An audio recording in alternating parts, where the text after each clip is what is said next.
How to apply crypto loan on Binance exchange. Hi everyone, welcome back to our channel. Today in this following tutorial, I'm going to show you the ways to apply for the crypto loan on Binance exchange. First of all, you have to go and log in into your Binance account.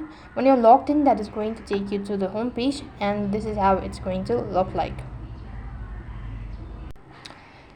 And when you're logged into your account, that is going to take you to the home page. While you're on this page, go ahead and press the profile icon from the top left hand side corner, and here scroll down a bit and on the search box type in finance.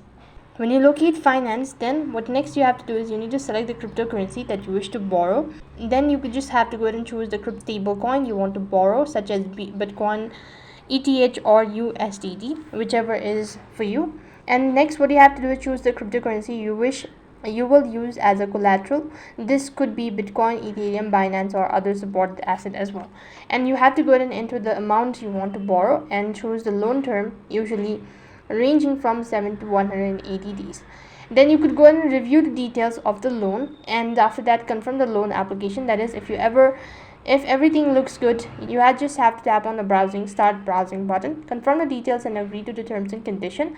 Then repay the loan. That is, you can choose to repay the loan early or wait until the long term ends. Now, early repayment might reduce the total interest paid. You could also go to crypto loans and follow the prompt to repay the loans using the borrowed cryptocurrency plus the interest rate. So that is how you could go ahead and apply for the crypto loans on Binance exchange. That is all for this video. I hope the video was helpful. Make sure to like, share and subscribe to our channel. Thank you for watching. See you in the next video.